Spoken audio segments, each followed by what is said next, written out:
নমস্কার বন্ধুরা, নবদিগন্ত চ্যানেলের পক্ষ থেকে আপনাদের সকলকে জানাই স্বাগতম।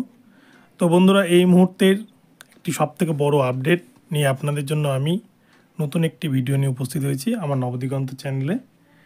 তো এই মুহূর্তে যে আপডেটটি শেয়ার করতে চলেছি সেটি হচ্ছে 42,949 যে প্যানেল তৈরি করেছিল প্রাথমিক শিক্ষা পর্ষদ তথা তৎকালীন পর্ষদ সভাপতি মানিক ভট্টাচার্য, সেই প্যানেল তৈরির ক্ষেত্রে সংবিধানের রুলস 8 ফলো করা হয়েছিল কিনা এই নিয়ে কিন্তু নতুন করে উঠছে প্রশ্ন, বা সমস্ত সংবিধানের নিয়ম মেনে এই রিক্রুটমেন্ট প্যানেল তৈরি করা হয়েছিল কিনা তা নিয়ে কিন্তু প্রশ্ন উঠছে। তো এই ভিডিওর মাধ্যমে আপনাদেরকে এই বিষয়ে বিস্তারিত তথ্য জানানো হবে। তো চলুন আমরা এই ভিডিওটি প্রথম থেকে শেষ পর্যন্ত সম্পূর্ণ জেনে নিই, এর মাধ্যমে আমরা অনেক ইনফরমেশন পেয়ে যাব। তবে তার আগে বলে রাখি, যারা প্রথমবার আমার চ্যানেলে এসেছেন আপনারা কিন্তু অবশ্যই আমার চ্যানেলটিকে সাবস্ক্রাইব করে নেবেন। তো চলুন বন্ধুরা, আমরা এবারে আজকে ভিডিওটি সম্পূর্ণ জেনে নিই।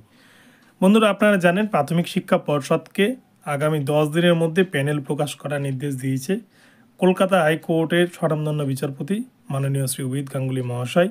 এবং অপরদিকে কিন্তু বিচারপতি অমৃতা সিনহা 58,000 প্যানেল প্রকাশের নির্দেশ দিয়েছিলেন 23টা ডিপিএসসি ওয়াইজ, কোন ডিপিএসসিতে কত শূন্যপদ ছিল এবং কতজনকে নিয়োগ করা হয়েছে এই রিপোর্টটা বেসিক্যালি চাইছিলেন বিচারপতি অমৃতা সিনহা ম্যাম। কিন্তু তার উপরে কলকাতা হাইকোর্টের ডিভিশন বেঞ্চ একটি অন্তর্বর্তীকালীন স্থগিতাদেশ জারি করে রেখেছিলেন। কিন্তু সিবিআই 2রা জানুয়ারি 2024 তারিখে সমস্ত রিপোর্ট কলকাতা হাইকোর্টে জমা করার পরে সমস্ত দুর্নীতির প্রমাণ হাতে পেয়ে কলকাতা হাইকোর্টের ডিভিশন বেঞ্চ তথা বিচারপতি সৌমেন সেনও অমৃতা সিনহার রায়কে বহাল রেখেছেন। এবং গতকালকে কিন্তু তিনি যে স্টে অর্ডারটি দিয়েছিলেন বিচারপতি অমৃতা সিনহার রায়ের উপর, সেই স্টে অর্ডার তুলে নিয়েছেন এবং পর্ষদকে 10 দিন সময়সীমা দিয়েছেন। এই 10 দিনের মধ্যেই পর্ষদকে ডিপিএসসি ওয়াইজ আলাদা ব্রেকআপ মেরিট লিস্ট পাবলিশ করতে হবে, ভ্যাকান্সি ওয়াইজ, মিডিয়াম ওয়াইজ। অর্থাৎ বিচারপতি অমৃতা সিনহা ম্যাম যে অর্ডারটি দিয়েছিলেন সেই অর্ডারটি দিয়েছে কলকাতা হাইকোর্টের ডিভিশন বেঞ্চ। ফলে প্রাথমিক শিক্ষা পর্ষদ কিন্তু উভয় সংকটে পড়ে গিয়েছে এবং পর্ষদ সভাপতি গৌতম পালের হয়তো ঘুম উড়ে গিয়েছে। তো পর্ষদ কেন বারংবার এই প্যানেল প্রকাশ করতে চাইছে না, আর প্যানেল প্রকাশ নিয়েই বারবার কিন্তু যত সমস্যা তৈরি হচ্ছে। একবার এই প্যানেলটাকে স্বচ্ছভাবে পাবলিশ করে দিলেই কিন্তু সমস্ত রকম ল্যাটা চুকে যায়। যারা ইন সার্ভিস টিচার আছে তারাও বারবার প্রশ্নের মুখে পড়ছে, যারা স্বচ্ছভাবে চাকরি পেয়েছে তাদেরকে সবথেকে বেশি এই সমস্যাগুলো ফেস করতে হচ্ছে। তাই এইখানে কিন্তু বারবার প্রশ্ন তুলছেন বিরোধীরা এবং আইনজীবীরা।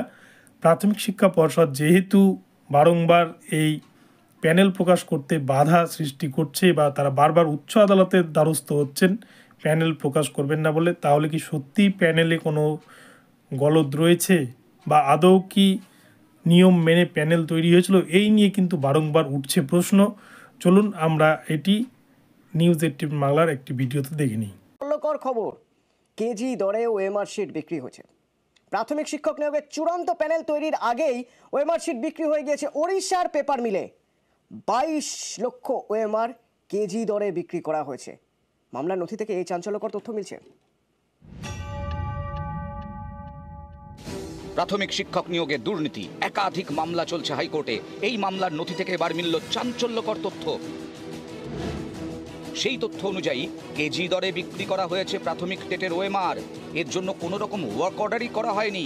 3টি কোম্পানির হাত ঘুরে ওএমআর বিক্রি করা হয় ওড়িশার পেপার মিলে, সেটাও নিয়োগের চূড়ান্ত প্যানেল প্রকাশের আগেই। 22 লক্ষ ওএমআরের ওজন 26,820 কেজি। এই ওএমআর বিক্রির পর 2,871 জনের প্যানেল তৈরি হয়, সেটাও 3 ধাপে। চলুন এই প্রসঙ্গে 2014 প্রাইমারি টেটের একজন স্বচ্ছ টেট প্রার্থী তিনি কি জবাব দিচ্ছেন সাংবাদিকদের সামনে, আমরা দেখে নিই। আমাদের অনুমান এখনো পর্যন্ত 42,949 যে নোটিফাইড ভ্যাকান্সি এগেন্স্টে রিক্রুটমেন্টটা হয়েছিল তার প্যানেল আজও তৈরি হয়নি। যদি প্যানেলটা তৈরি হতো তাহলে দিনের আলোকে আমাদের সবার সামনে সেটাও নিশ্চয়ই বোর্ড প্রডিউস করতো, আমরা দেখতে পেতাম যে আমরা কোন জায়গায় দুর্বলতার কারণে আজকে প্যানেলের মধ্যে নেই, আর যারা আছে তারা আমাদের থেকে কতটা এগিয়ে। আপনারা শুনলেন একজন টেট প্রার্থী তিনি কি জানালেন। এবারে শুনে নেব আমরা বিশিষ্ট আইনজীবী তরুণজ্যোতি তিওয়ারি মহাশয়, উনি এই ৪২,০০০ নিয়োগ প্রসঙ্গে কি মন্তব্য করলেন? এস বাসু রয় চৌধুরী একটা এফিডেভিট দিয়েছিল কোর্টে, সেখানে তারা বলেছে বিভিন্ন সময় তারা 11টা প্যানেল নাকি মানিক ভট্টাচার্যের অনুরোধ মতো তারা রেডি করে পাঠিয়েছিল, অ্যাডিশনাল প্যানেল নাম দিয়েছে। আবার উল্টো দিকে আরসি বাগচি একটা এফিডেভিট ফাইল করেছিল যে 2016 রিক্রুটমেন্ট প্রসেসে কোনো 5% অ্যাডিশনাল প্যানেল হয়নি। কি ঢাকা দেওয়ার চেষ্টা করা হলো, অথবা বোর্ড এখনও বা কি ঢাকা দেওয়ার চেষ্টা করছে, এই জন্যই বোর্ড বারবার লোকানোর চেষ্টা করছে যাতে প্যানেল না সামনে না আসে। 2014 প্রাথমিক টেট পরীক্ষা হয় পরের বছর।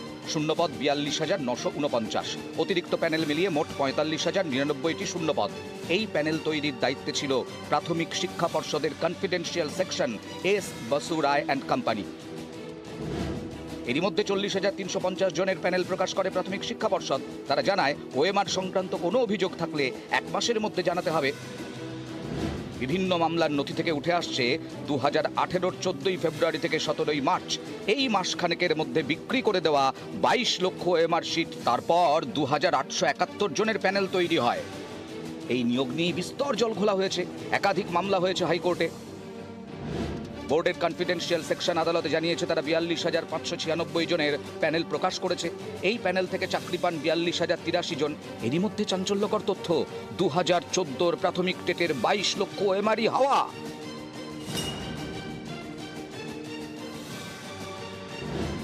এখানেই প্রশ্ন, তাহলে কি 42,949-এর প্যানেল আদৌ নিয়ম মেনে তৈরি হয়েছিল? আপনাদেরকে এই ভিডিওর মাধ্যমে সমস্তটাই দেখানোর চেষ্টা করলাম এবং বিশিষ্ট আইনজীবী তরুণজ্যোতি তিওয়ারি মহাশয় যে প্রমাণগুলি দেখালেন আপনারা আশা করি বুঝতে পারলেন।